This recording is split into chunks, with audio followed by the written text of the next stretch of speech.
pessoal, bom dia. Com muita alegria, então, que eu saúdo, e cumprimento, agradeço a presença de vocês e a presença da Meli Pest, que está aqui na ilha, e o professor Walter gentilmente a convidou e ela muito mais gentilmente aceitou vir conversar com a gente sobre o trabalho dela. A Meli, vou apresentar o currículo dela rapidamente, ela tem formação em jornalismo, pela Universidade de Tartu, na Estônia, mestrado concluído em 2006, mestrado em literatura, nós estávamos conversando aqui algumas diferenças, mas enfim, pela Universidade de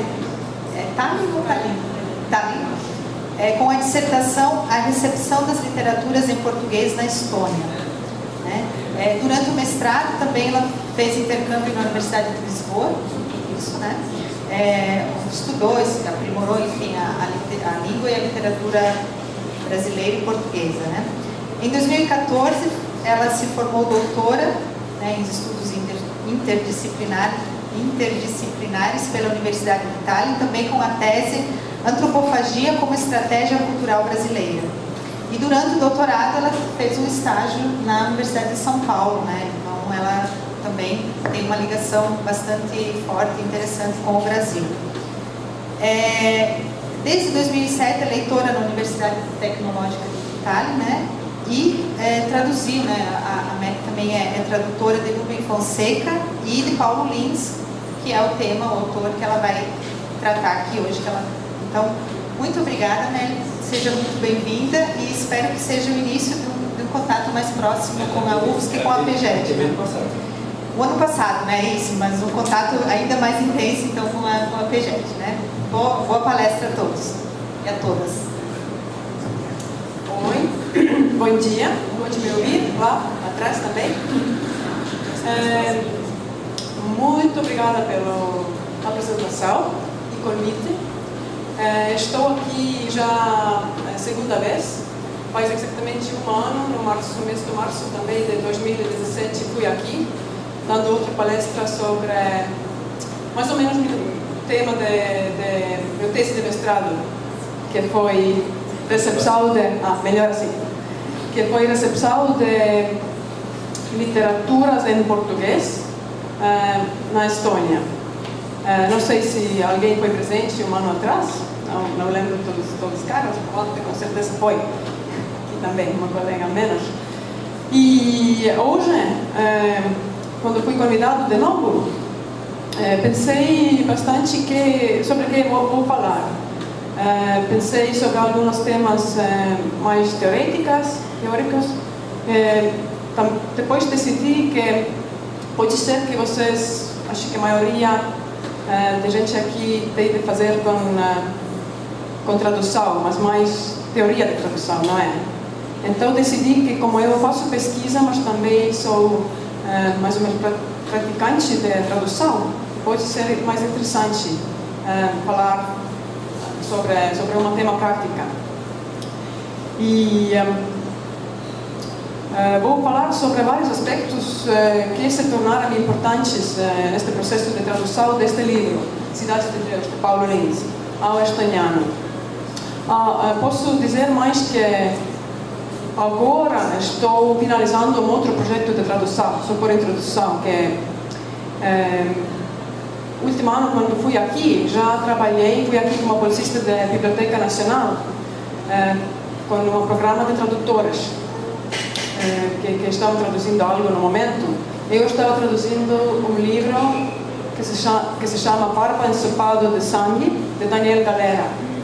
Ainda não é publicado, mas vai ser publicado no mês de maio. Agora mesmo são as últimas revisões que estão feitas.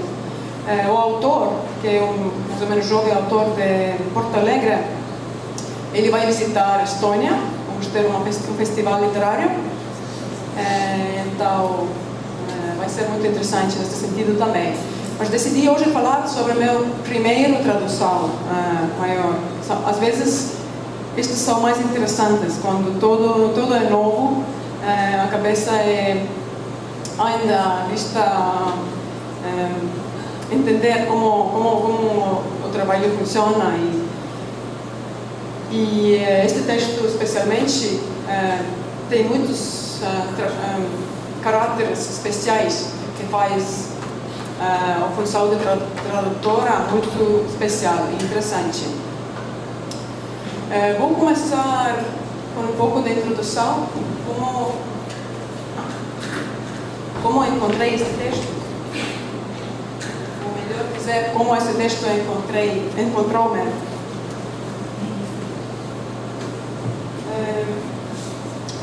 Fui mesmo no São Paulo, a Universidade de São Paulo, fazer um estágio de um semestre, pesquisando antropofagia, mesmo como metáfora cultural, não antropológica. E acho que em 2008, 2009, quando voltei a casa, recebi um e-mail de uma editora perguntando se quero mesmo traduzir este livro, Cidade de Deus. E eu não era tradutora neste tempo, mas pode ser porque eles me contataram, que trabalhei nesta época também como jornalista, um pouco cultural, e mandei algumas reportagens do Brasil. E um falou também sobre favelas. Eu fui, acho que primeiro a introduzir essa temática um pouco no meu país, todo esse universo de favela. E pode ser por isso, pode ser porque acho que a motivação da editora é uma editora comercial, normal. Porque querem traduzir, claro, o êxito do sucesso do filme. O filme já foi exibido na Estônia, acho que a maioria da Europa, teve êxito comercial, e a editora pensou que vai ter êxito o livro também. Até hoje não sei se tive, eu acho que não muito o livro, não tanto como o filme, mas isso foi a motivação deles, eu acho. Esse mesmo pode ver de capa, né? Como capa brasileiro, tem de fazer com filme, e o estoniano também. Eles usam estas imagens, mesmo que o livro e o filme são coisas um pouco à parte. Quando eles me contactaram, eu tomei bastante tempo a decidir se vou fazer esse trabalho ou não, porque já estava pensando que queria um dia começar a traduzir, mas não estava muito segura se meu português é bom bastante. Até hoje pode entender que eu faço muitos erros quando falo ainda, porque minha educação no português nunca foi muito sistemática. No tempo quando eu comecei a estar interessado na língua, eu tive, no ano 99, 2000, não tive nenhum professor de português em todo o nosso país. Nenhum curso, nada, zero. Todo o mercado lá, esperando por alguém. Agora já tem, acho que 2 ou 3 cursos. Então eu comecei a estudar mesmo. Eu fui a Lisboa por um intercâmbio, comecei a frequentar aulas de literatura portuguesa brasileira, sem entender a língua, quando comecei, mas pouco a pouco. E estudando na rua e tudo, então por isso eu tive dúvidas. Outra coisa, porque tive dúvidas se vou começar com este texto, claro, é dentro do texto mesmo.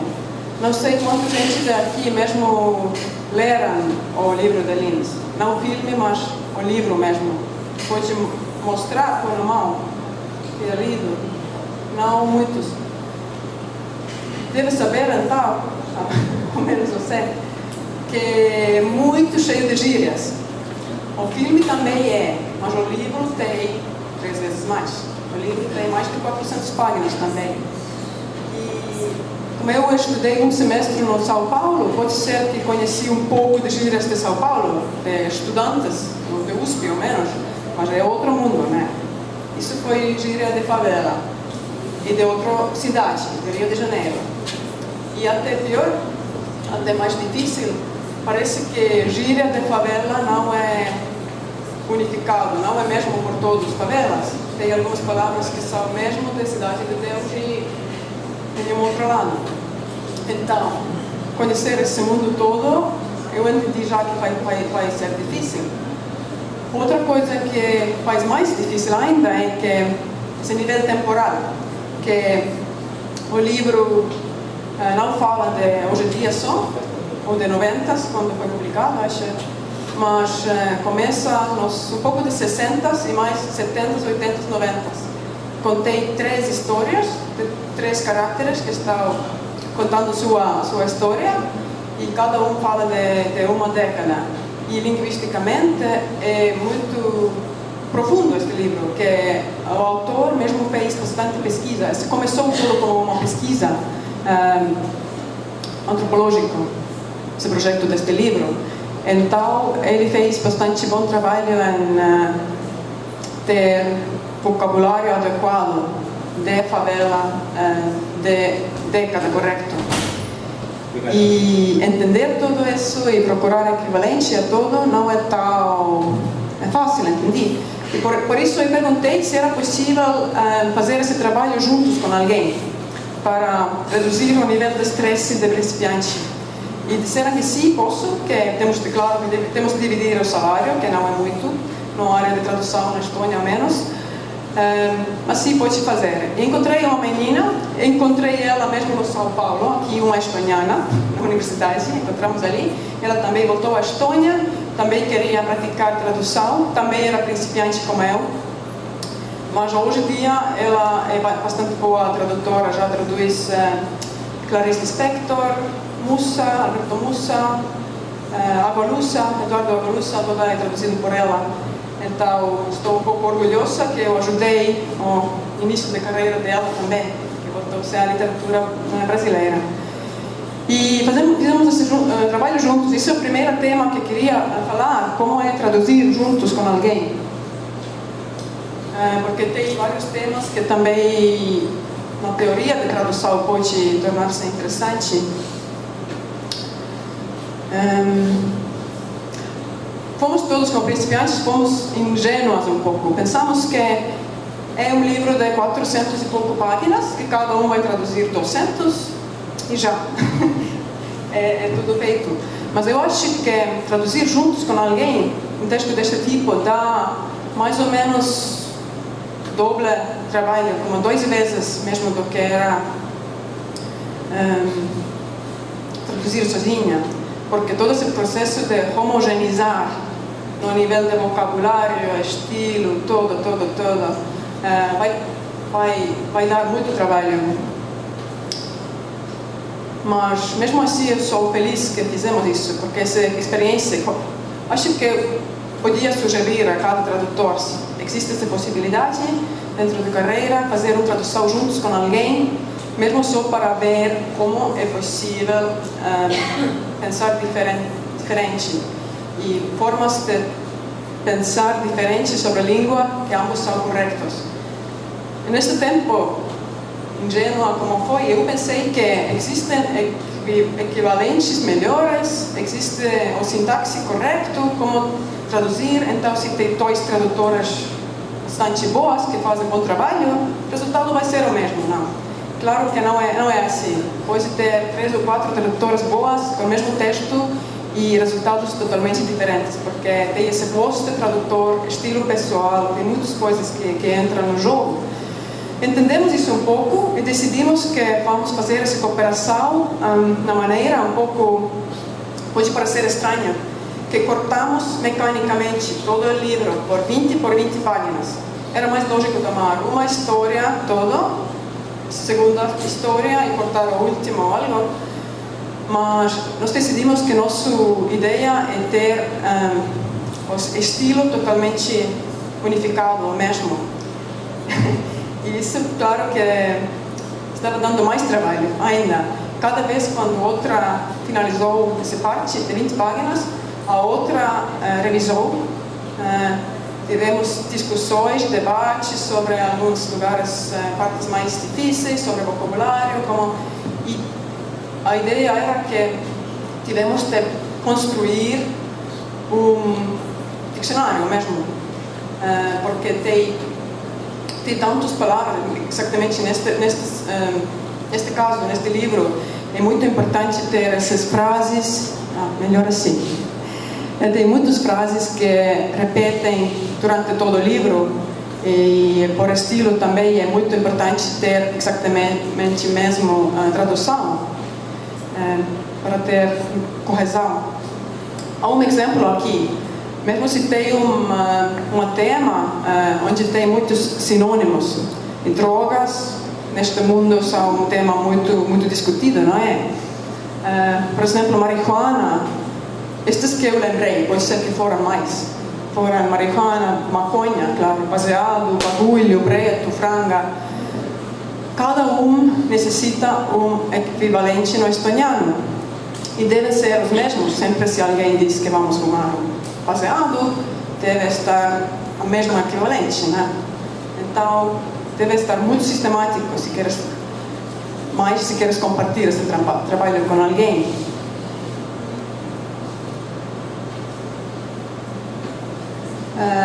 Outra coisa é estilo pessoal. Como já comentei que vários tradutores, mesmo se fazem bom trabalho, o resultado vai ser diferente.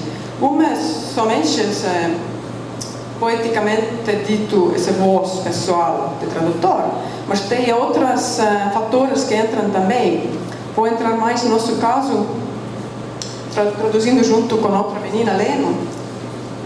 Por isso tenho de explicar um pouco de geografia. Isso é o mapa da Estônia, nosso país. Fica lá no norte da Europa, perto da Rússia, que está no oeste, vizinho no este. No norte fica a Finlândia e já perto outros países da Escandinávia, Suécia, Noruega, Dinamarca, sul, Látvia. E é muito pequeno, pode ir em 5 horas, pode ir com carro de um fim do país a outro. Então é mais pequeno do que Santa Catarina. Nós, os dois tradutores, foram de diferentes lugares da Estônia. Eu moro na ilha, aqui na cidade de Kuressaare, e a outra tradutora foi de Tartu, sul da Estônia, com a universidade melhor que temos.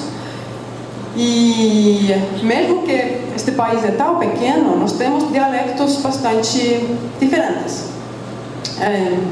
Muitos.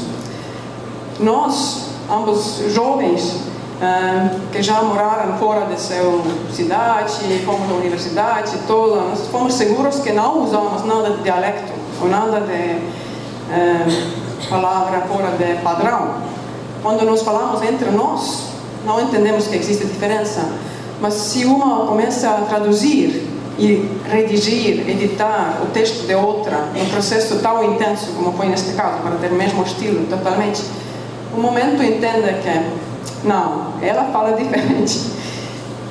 Vai perguntar, por que uso esta palavra aqui? Isso é algo, parece algo regional, não, é fora de comum. Não, me parece que isso é palavra totalmente de norma. E, então, muitos de debates deste tipo.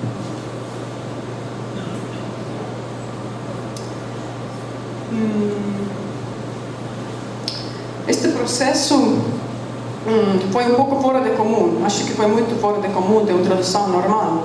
Tradução normal, acho que o processo é bastante solitário. Eu e meu computador e meu dicionário. Mas nós usamos muitas fontes diferentes.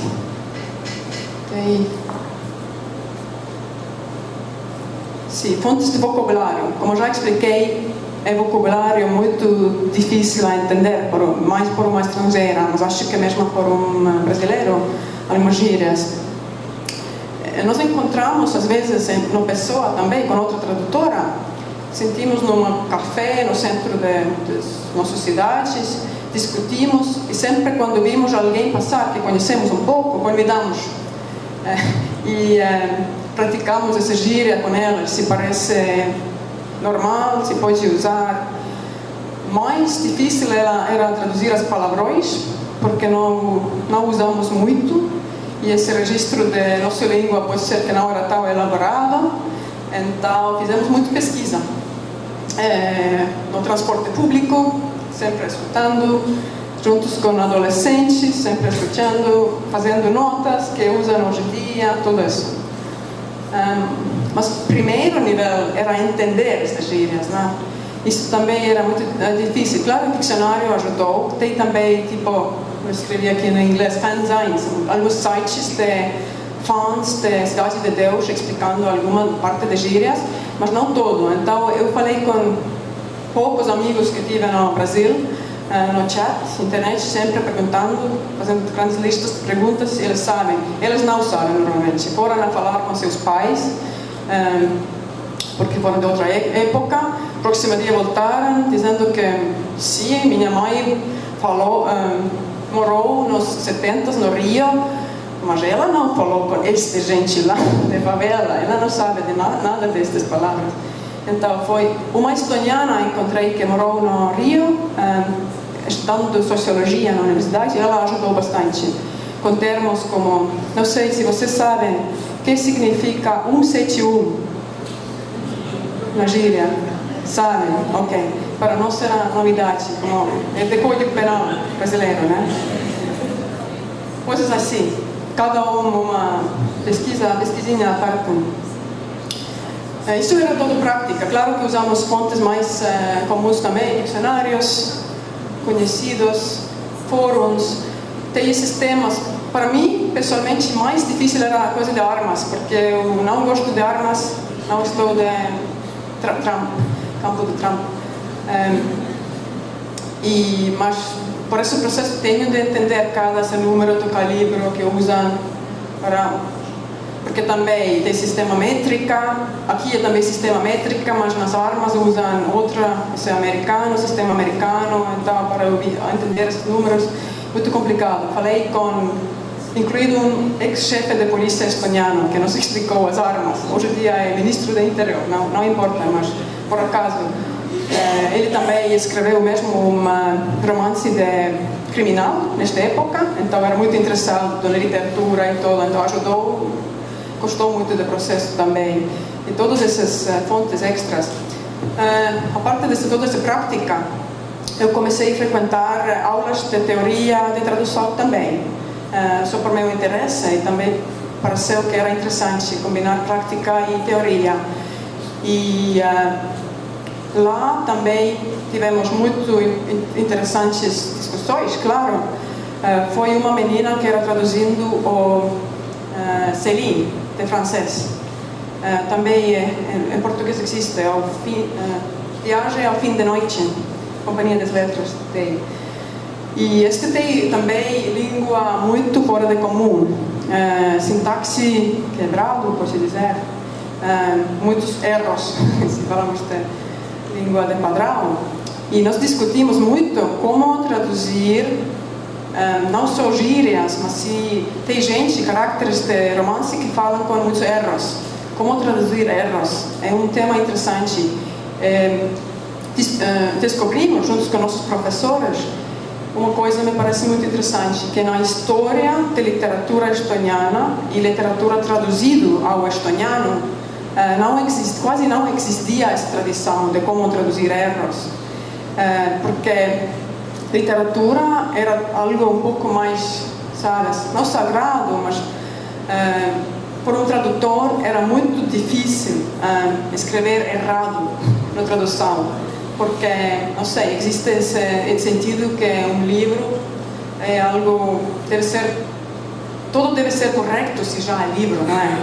E mais assim se era traduzido de francês, claro.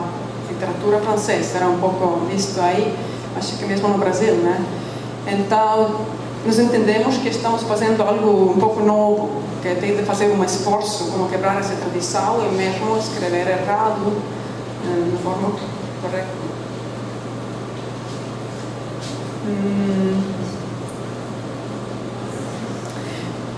Sobre essas dificuldades de traduzir episódios de violência e palavrões, não é só isso que eu não conheço esse mundo tanto, isso também, mas acho que emocionalmente é também bastante difícil. Esse livro tem muitos episódios de violência, também violência doméstica, descrições muito detalhadas, e claro que um tradutor não pode entrar totalmente neste mundo, mas depende, cada personalidade é diferente. Eu acho que muitos tradutores mesmo entram bastante intenso neste mundo que estão traduzindo. Mesmo até eu pensei que tradutora pode tornar-se um pouco como esse cavalo, no sentido do candomblé, se sabem esse termo, como medium, que que já está, não como autor, mas mesmo como esta voz de narrador. E então, às vezes, preferi não traduzir, antes de ir a dormir, preferi não traduzir essa parte. E se ficou para a próxima manhã, mais sol, menos difícil sair depois. Agora um tema interessante, nomes de pessoas, nomes de lugares. Fizemos uma decisão bastante consciente que vamos deixar favela, a palavra favela, sem traduzir, vai ficar favela. Nós tivemos alternativas também, porque tem a palavra slum, por exemplo, no estoniano, é direto do inglês, slum em inglês, e slum é bastante usado já e conhecido. Pensamos que, como esta palavra não parece estoniano, esse slum, todo mundo sabe que é de inglês, então se já tomamos de outra cultura, outra língua, melhor tomamos de original do livro, né? Tem terceira alternativa, agul, uma palavra bem estoniana, histórico, parte mais pobre de uma cidade, velho, mas isso já tem um pouco conotação histórico e mais histórica do que 70, favela aqui, mas de 20, 30, é um pouco romântico. Então decidimos também, não é bom, vamos deixar favela, também favela, a palavra já entrou um pouco na cultura estoniana, mesmo eu escrevendo os artigos de Rio de Janeiro, nos jornais, também o filme mesmo, Cidade de Deus, que já era exibido, também José Padilha, um outro diretor brasileiro, ficou bastante popular na Europa depois de ganhar o Urso Dourado, se chama, no Berlim, com seu Tropa de Elite e outros filmes. Então, interessado nestes temas já podia saber a palavra. E também nós usamos notas de rodapé a explicar mais. Então, a primeira favela, eu acho que todo mundo entende porque decidimos não traduzir. Outra decisão foi um pouco mais fora de comum, era bandido. Bandido, na versão estoniana, ficou bandido, mesmo que não é palavra estoniana. Nós temos uma palavra muito parecida, bandit, mas outra vez isso é emprestado de russo. Tem uma conotação muito forte do tempo da União Soviética, foi usado na propaganda muito, que tem alguns bandidos lá no mato que estão lutando contra o nosso sistema e blá blá blá. Então isso tem muito forte conotação, decidimos não usar isso. Mas mesmo que tenha essa palavra bandido, isso significa que a raiz já é conhecido. Podemos usar bandido e a gente vai entender. Também vai ter esse grau de exotismo, que bandido já aparece em língua romana. Exotismo não é coisa muito boa, claro, também. Tem esse perigo que a tradução vai ser muito exotizado. Mas pensamos que com uma palavra não podemos fazer nada tão mal e ficou bandido. Também tem um pouco desse romantismo que eu acho que essa palavra tem aqui também. Bandido é alguém muito mal, é criminal e tudo, mas por algumas pessoas também tem algum charme ou algo, um pouco assim. Tem dentro desta palavra. Isso também fica agora dentro da tradução, pensamos a menos. Outros caracteres importantes, malandros, otários, nós traduzimos. Com malandro, mesmo explicamos bastante. Acho que fizemos uma nota de rodapé especial da significação de malandro na cultura brasileira e tudo. Explicamos mais no prefácio. E agora, normalmente, um tradutor normal traduz essas palavras, bandido, favela, sua língua, e os nomes próprios não traduz. É algo normal, sempre fazem. Nós fomos um pouco fora de comum, decidimos que não traduzimos favela e bandido, e decidimos traduzir os nomes de bandidos. Era só porque pensamos que era simplesmente um desperdício de não deixar o leitor entender que significam esses nomes, como pouco sombra, ratoeira, pastistinha, parafuso, chinelo virado. Esses nomes têm tanto dentro. Mesmo não podemos traduzir todo. O chinelo virado é entendo que significa algo aqui, é um sinal de má sorte, algo.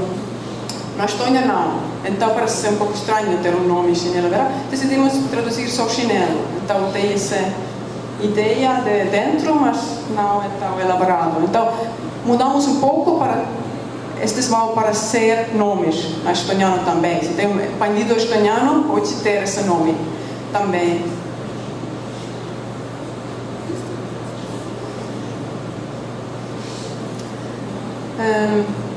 Claro que cada tradução não é só buscando os equivalentes de vocabulário ou frases, também tem de traduzir cultura também. Este caso da Cidade de Deus é especialmente complicado, porque tem todo esse universo de favela que tem de explicar, ou deixar de explicar com a decisão do tradutor, só traduzir, mas também tem candomblé, todo esse umbanda, religiões variados brasileiros, todas de dentro lá, com muitos termos, e mundo de samba e carnaval. Também, como estoniano, ouvi falar de carnaval uma vez por ano, nas novidades de 9 de noite de televisão, tem 1 minuto de carnaval de Rio, isso é tudo. Mas todos os blocos de carnaval, escolas de carnaval, que existe uma competição entre escolas, que existe pagode, diferentes tipos de samba, isso tudo é novidade para elas. Então, com tantas perguntas que são exóticos ou novos por leitor, tivemos duas escolhas que são as clássicas, eu acho. Se vai traduzir simplesmente e deixar o leitor um pouco confundido, e se tem leitor que tem mais interesse, vai pesquisar mesmo, ou dar mais explicações. Agora, hoje em dia, eu prefiro, às vezes, a primeira escolha melhor, que a tradução é muito suave, é literário, e o leitor pode ler tudo sem nenhuma parada no meio, pode ser um prefácio e no fim algumas explicações, mas sentir melhor e ter essa experiência literária. No caso da Cidade de Deus, nós decidimos que vai ser uma tradução cultural, que vamos explicar muito mesmo. Uma das razões atrás disso foi que fomos conscientes que o razão por que traduzir este livro não foi totalmente literário. Tem de estar diplomático aqui, mas o valor literário desta obra pode ser que não é tão grande. Acho que o filme é artisticamente melhor feito. Era mais essa possibilidade de introduzir este universo tão diferente para nós, os tradutores, que motivou-nos. Por editora, foi outras motivações também, comerciais. Então decidimos que, se nós queremos dar mais deste universo, o maior possível, máximo possível, vamos fazê-lo. Fizemos um monte de notas de rodapé. Este livro estoniano é cheio de notas, de malandro, de cada termo de candomblé, de samba, tudo. E também mais um prefácio, que no fim, não prefácio, mas pós-fácio, sim. Esse pós-fácio ficou de mais de 10 páginas, acho. Falamos de explicando, claro, que é favela, sobre a cidade de Rio de Janeiro, como funciona, zona norte, zona sul, história um pouco, sobre a história verdadeira da Cidade de Deus, sobre Paulo Lins, sua trajetória pessoal. Também, claro, que falamos sobre todos esses temas, como sobre carnaval, sobre samba, sobre candomblé, umbanda, muitas coisas. Nossa editora entendeu-nos e ajudou-nos. Aplicamos por uma um pouco pequena bolsa de Baixa Cultural Estoniano para fazer essa pesquisa e escrever esse pós-fácio. Então, acho que esse ensaio que vai juntos com o livro também tem um valor extra. E, claro, explicamos também o rol de mídia na construção da imagem da favela, como isso muda muda coisas bastante. E todas essas coisas. O que mais queria dizer? O título desta palestra aqui foi como espionagem, que parece algo fora de comum. Decidi que posso mostrar a vocês alguns files que tradutores normalmente não mostram, eu acho, dentro do processo de tradução.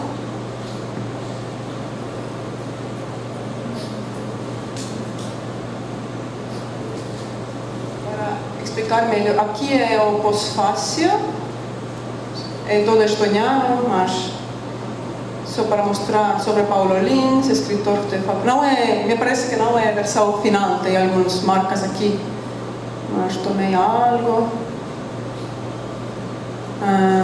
sobre Rio de Janeiro e mais o pós-fácil também tem notas de rodapé, notas explicando alguns artigos. Tá bem, se não é tão interessante, mas mais aqui tem algo em inglês também, pode entender melhor.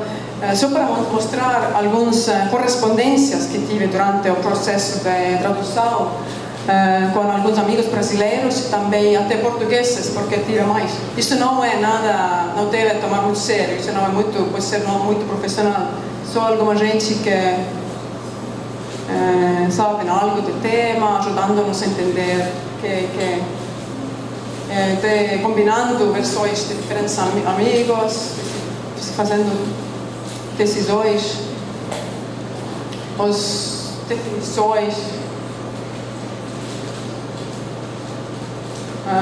algumas frases que podem ser entendidas em dois sentidos, qual é correto. Uma palavra foi bolinha, outra gíria por uma droga, e não entendemos, é de bolo ou é de bola, e vai ser diferente a tradução. E o que significa? No contexto de hoje eu pensava que era êxtase, mas de 70 teorias se usaram êxtase, tudo isso. Tudo isto. E ultimamente o vocabulário. Eu fiz alguns, acho que fez algumas, não, isso, desculpa lá.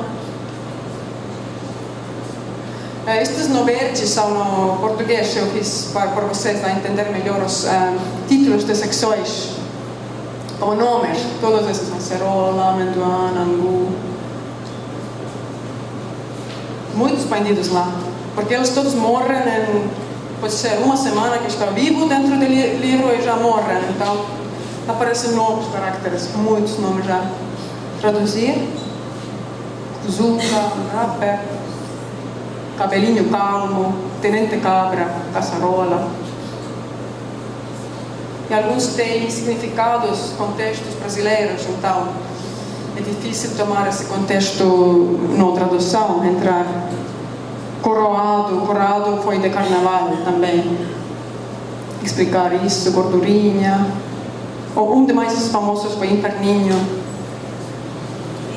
Lampião, gente da Estônia não sabe a história do Brasil, que foi alguém da história. Madrugadão, monstrinho. Muitos bandidos. Depois mais pessoas, com caracteres que foram usados muito. Bicho solto, vagabundo, safado. Para saber melhor qual equivalente usar, nós usamos gíria de prisão estoniano, porque muitas dessas palavras só existem lá. Gíria de prisão também é muito centrado no russo, porque são juntos lá, estonianos e russos, então tem muitas palavras russas. Também era difícil escolher.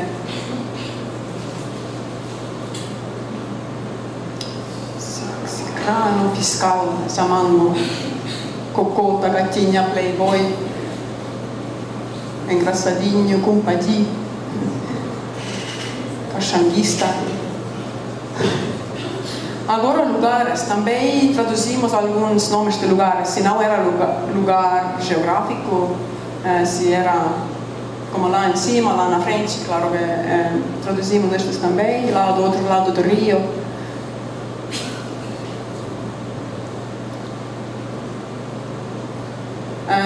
Aqui alguns debates sobre quanto o morro vamos traduzir o morro como morro mesmo ou quanto vamos traduzir o morro por favela, porque às vezes é uma ou outra.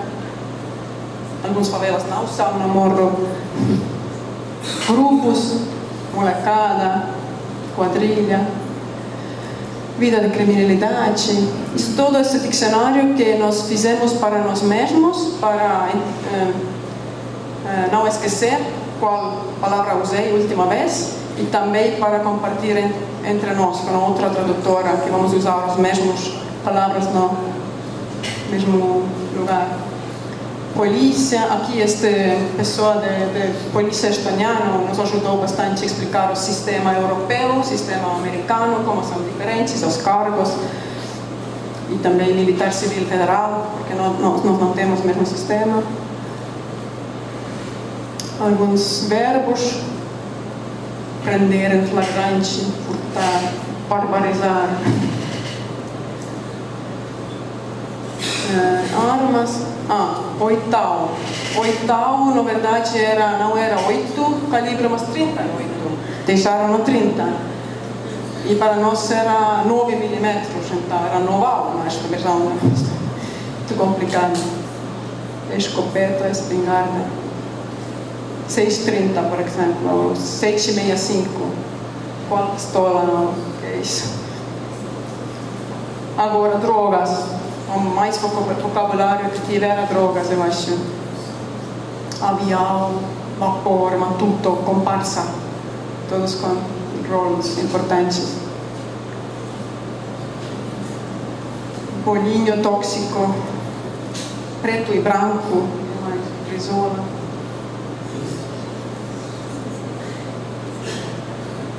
Doces. Doidão, doideiro. Muitas coisas interessantes. Tema de sexo.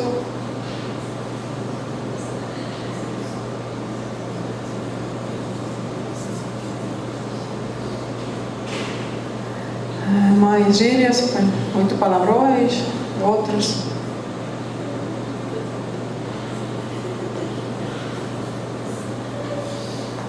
Agora, se vamos deixar orixá e pombagira dentro do texto, se vai ser no italiano, sim ou não, como se vamos explicar. Acho que já esqueci muito, foi no 2010 quando fizemos, mas acho que deixamos pombagira e orixá, sim, e os outros tentamos traduzir. Eixo também. Samba.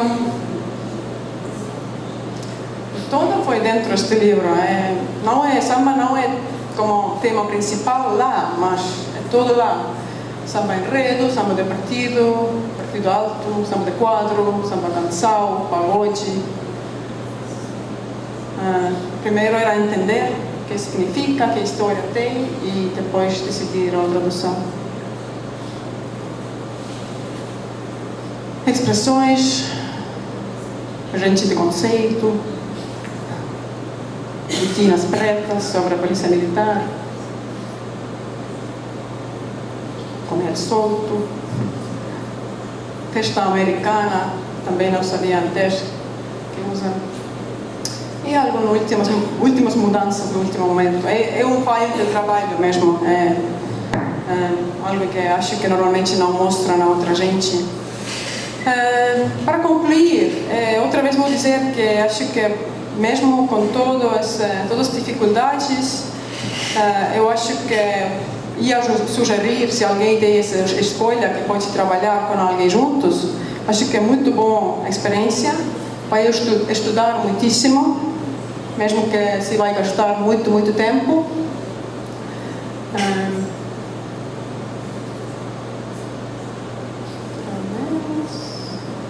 Não, foi aqui.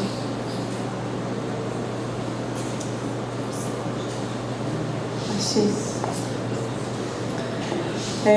Finalmente o resultado vai ser, acho que melhor, e vai estudar muito mesmo sobre o mundo que estás querendo compartilhar, e também sobre a tradução, a lógica de tradução mesmo. É isso para começar, desde suas perguntas.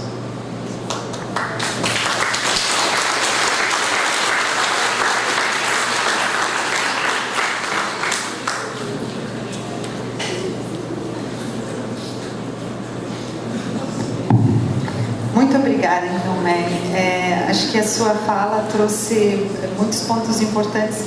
Não, senhor. O senhor que tem sentado.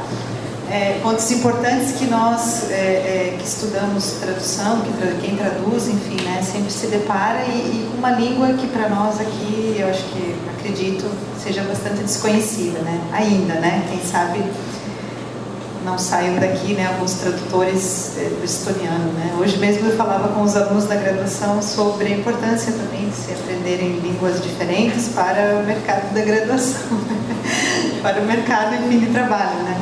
E eu vou passar então a coordenação ao Walter, que vai coordenar, que me ajudou a coordenar o evento, que trouxe a Mary aqui, né? E as perguntas então é o Walter. Mas muito obrigada e parabéns, enfim, pelo trabalho, pela tradução. Então, as minhas palavras da Karine, né? A gente organizou um pouco de última hora, porque a Amélie, ela esteve no ano passado, né, como ela disse, num projeto que a gente tem com a Biblioteca Nacional, vieram vários tradutores, e naquela vez ela fez uma palestra mais geral sobre a relação da literatura brasileira traduzida na Estônia. E agora ela gostou tanto daqui, né, que veio por conta própria, 2 meses, ficou um tempo em Imbituba, agora está na Armação, né, com o marido, com os 2 filhos. E quando ela me falou, eu falei, não, vamos organizar alguma coisa, e se você puder, fala alguma coisa mais específica, né?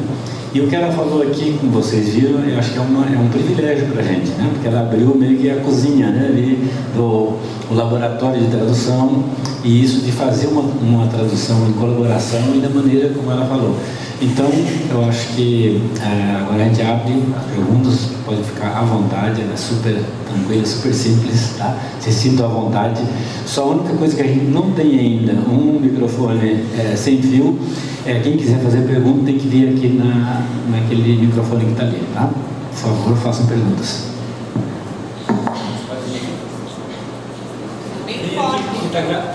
Está sendo gravado, então, para a gente compartilhar com pessoas de outras cidades, de outros países, né? Eu sei que é um pouco sacrificado, mas vamos fazer isso para ter uma difusão maior de um evento. Se você puder olhar para lá, se apresenta e depois. Bom dia, primeiramente. Eu gostaria de parabenizar primeiro você pelo empenho de traduzir uma cultura tão ampla que até para nós é um pouco difícil de entender, que essa cultura de favela, o próprio brasileiro muitas vezes passa despercebido. Acredito que quem lê o livro vai ver a dificuldade, até a gente tem que procurar às vezes para compreender um idioma tão diverso como o estoniano. Acredito que a dificuldade seja tão grande quanto, logicamente, bem maior. A minha dúvida seria saber mais ou menos durante quanto tempo vocês estiveram em cima desse projeto. Se foi um projeto ininterrupto, ou vocês estão trabalhando em paralelo com outros trabalhos também. E gostaria de saber também o que você indica assim, para um tradutor, um aspirante a tradutor, como é que ele pode conduzir a carreira dele de modo a estar atendendo a necessidade mesmo de trabalhar mesmo do contexto, como que ele pode trabalhar os contextos dos livros, né? Os trabalhos, né? Das obras que foi produzido. Oi, sim, funciona. Muito obrigada. Eu lembro que todo o processo durou quase 2 anos, mas acho que não era cada dia só de 9 às 5 trabalhando com esse texto. Claro que havia outras coisas também, mas sim, bastante muito. A última parte também, a parte quando o texto já foi na casa de editoras, acho que também durou bastante tempo, porque eles tiveram outros textos a redigir, então mais ou menos 1 ano pode ser a tradução, eu acho, por 2 pessoas. E sobre o contexto, como já expliquei, que limos tudo que encontramos, tudo que podemos. Já na internet também tem um pouco, sim. Como Paulo Lins se tornou bastante famoso depois do filme, então tem bastante entrevistas com ele, como a sua trajetória pessoal, que também foi de favela mesmo, e como encontrou. Então, acho que é o normal, as fontes normais.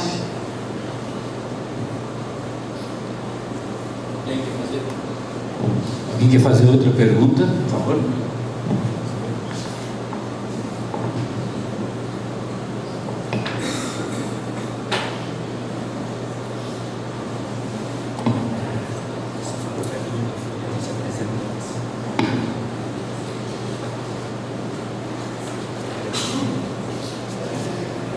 Oi, Meli. Eu sou a Rosângela. Parabéns pelo trabalho. Eu admiro muito essa aventura de traduzir um livro, como o rapaz disse, tão difícil até para nossa própria cultura. E o que eu queria saber é como que na Estônia foi a recepção da tradução, se foi criticada, como que os estonianos receberam essa obra.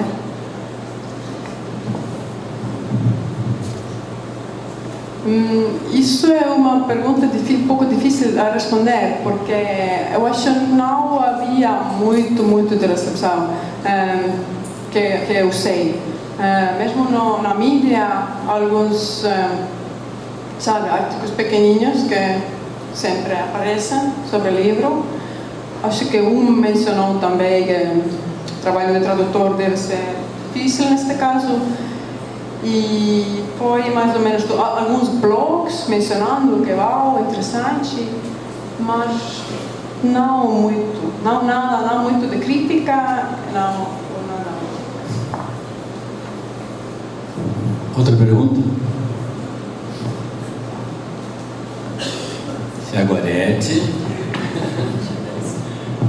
Bom dia, Márcia Carvalho, PGET Dinter. Bom dia, parabéns, professor Walter, professora Karina, por essa palestra, pelo convite, e a professora Meli pela excelente palestra que ela deu. Professora, a senhora falou em notas de rodapé ou notas do tradutor para palavras que a senhora manteve do português, como favela, pombagira. Todas essas palavras tiveram uma nota de tradutor ou não necessariamente por conta de favela já ser conhecido dos estonianos por conta do filme que já tinha sido passado lá. Então, todas as palavras que ficaram em português, elas tiveram necessariamente uma nota de rodapé ou não? Obrigada. Obrigada. Sim, esta vez decidimos que sim, vão ser todos com notas, porque mesmo que algumas palavras já entraram mais na cultura, cachaça pode ser, caipirinha, cachaça, já pode pedir, mesmo na minha cidade natal, na Estônia, que é muito pequena, pode ir a um bar e pedir caipirinha, então já está dentro da cultura um pouco, mas é só um setor que vai saber. Então decidimos que, como debatemos isso, discutimos isso no início do processo e fizemos essa decisão, sim, que este livro vai ser deste tipo, que é cheio de informação adicional também, então mesmo estas palavras foram explicadas muito curto lá na mesma página e os temas mais importantes até mais no pós-fácil.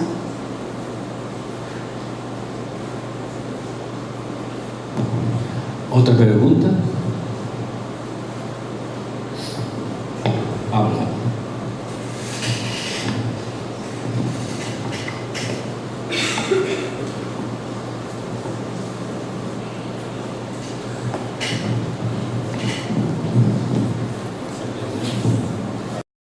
Pessoal, Pablo, sou professor substituto aqui da UFSC.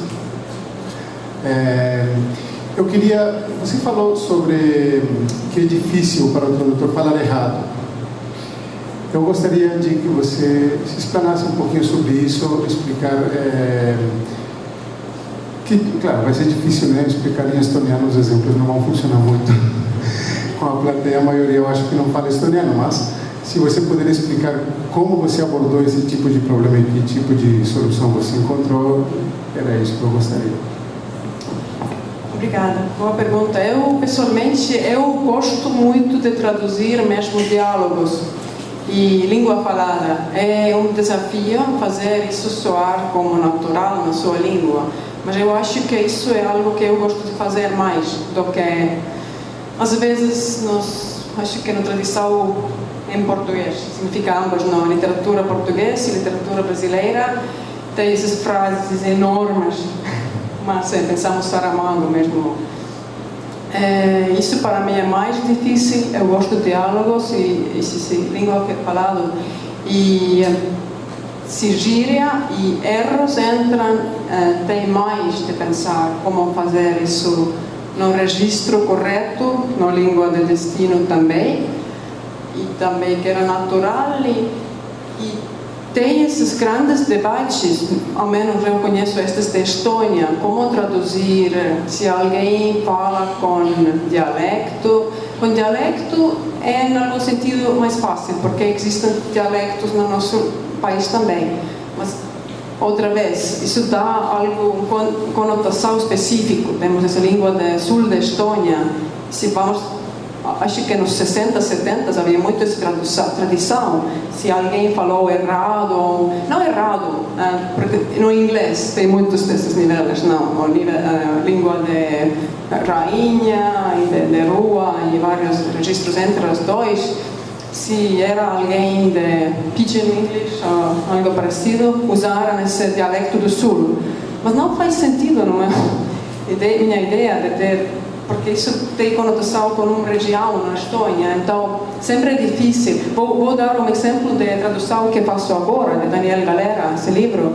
Tem um carácter que fala portunhol. É só por uma página, não é tão importante, mas também pensei bastante tempo como traduzir portunhol a estoniano. E finalmente decidi por ir com esses erros que fazem estrangeiros que estudam estoniano. Com sorte, outra vez, minha tia é uma professora de estoniana que já ensinou gente no todo mundo. Através do Skype, ele deu aulas, falei com ela, fiz um diálogo assim, perguntei dela se parece que esses erros podem ser autênticos. Ela disse que sim. Deixei algo de espanhol também, acho que uma palavra não traduzida ou algo. Então a resposta é sempre diferente. Mas isso era muito interessante para mim, foi essa descoberta, mesmo na universidade, na faculdade, falando com gente que está pesquisando tradução mais profundo, que essa tradição é muito fraco na Estônia. Mesmo que na literatura original, escrito no estoniano, nossos clássicos, às vezes tem alunos lá falando entre eles, entrando sua escola, entrando de campo, e devem falar com mais erros, mas normalmente não falam muito correto. Tem esse tabu um pouco de ter erros no escrito. Alguém quer fazer outra pergunta? Por favor.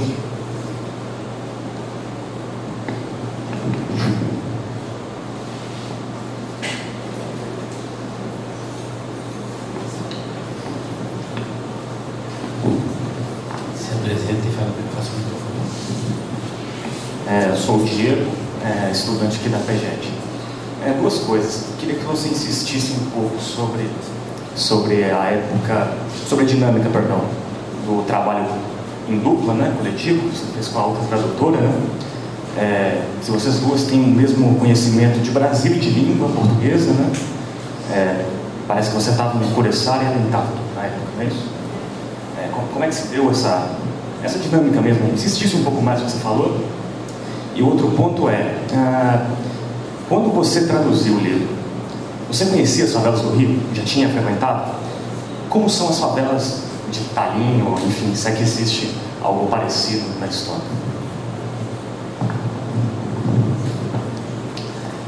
Esta dinâmica entre duas tradutoras, como por acaso nós encontramos mesmo aqui no Brasil, era muito interessante. Foi um menino brasileiro que era interessado em estudar estoniano, porque gostou de alguma banda de rock estoniano e começou a estudar mesmo. E depois de uma aula, dentro da aula, entendeu que eu sou de Estônia. Eu comecei a ensinar um pouco estoniano a ele. E um dia ele pergunta: você conhece que tem duas mais meninas estonianas aqui estudando?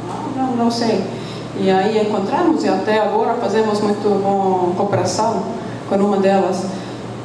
Durante este tempo fomos cidades diferentes, mas acho que hoje em dia há muito de cooperação entre, não sei, colegas, pode ser remoto, não é? Já com todos os programas, falamos muito entre nós.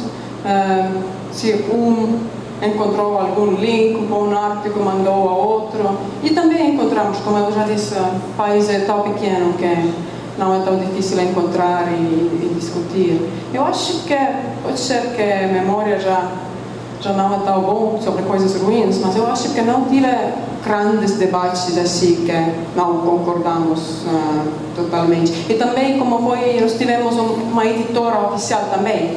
Na casa de editoras, essa pessoa que teve essa ideia que pode traduzir isso, ela mesmo que trabalhou numa editora comercial, ela teve interesse também mesmo na cultura brasileira. Ela é poeta também mesmo e muito interessada na literatura de vários países. Então, na parte final, ela ajudou-nos a decidir se um queria deixar uma palavra e outra. Ela foi lá com sua experiência.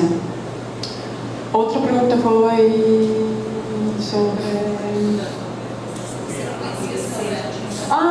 favelas. Conheci um pouco, sim. Acho que a primeira vez quando fui no Brasil foi como mochileira mesmo, sempre só viajando por sua conta também, como hoje. E acho que, como passa com muitos europeus que chegam ao Brasil, e mais a Rio de Janeiro, ficam um pouco fascinados mesmo com favela.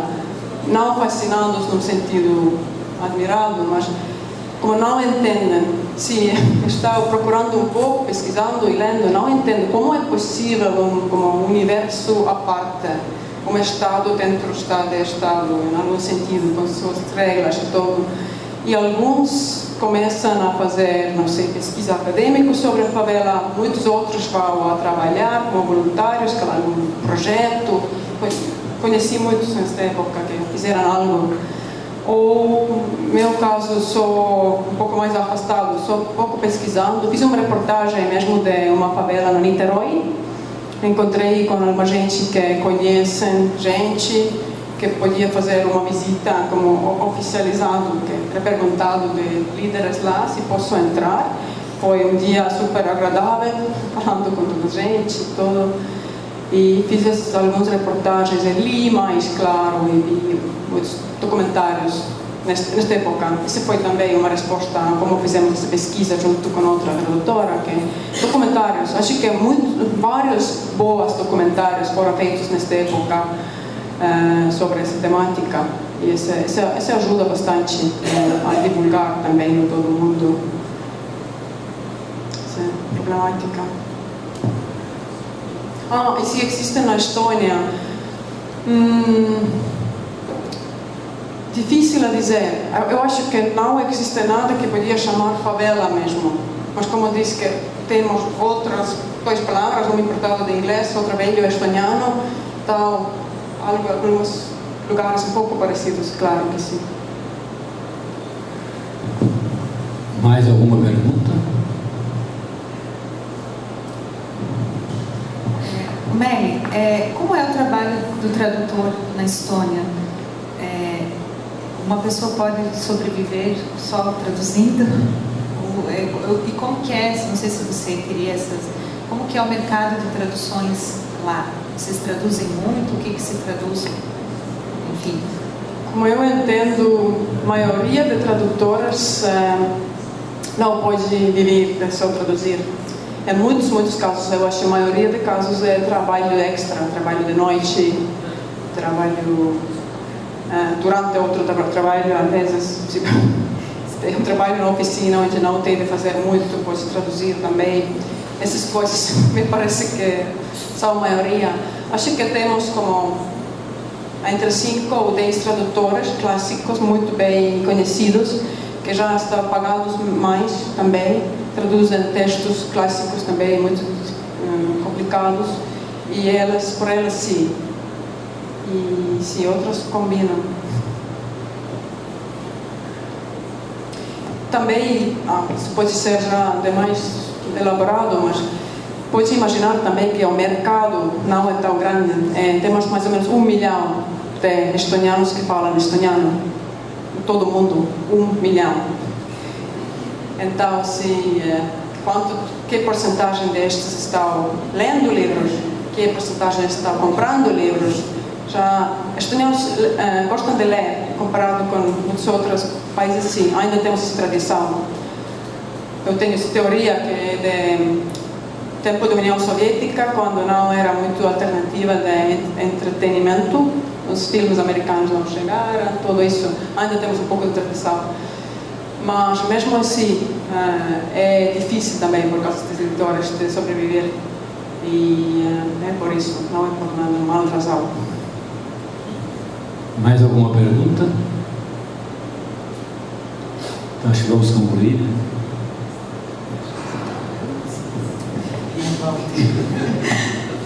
Bom, então, gostaria de agradecer novamente a presença de vocês. Acho que foi um momento muito agradável, né, e de muito aprendizado, né? Pelo menos foi essa a impressão que eu fiquei, né? Então, muito obrigada. Espero que a gente se encontre em outros eventos da PGET, vocês e a Meli também, né? Que volte outras vezes para falar de outras traduções e de outras experiências, enfim. Então, muito obrigada e um bom dia, uma boa semana para nós.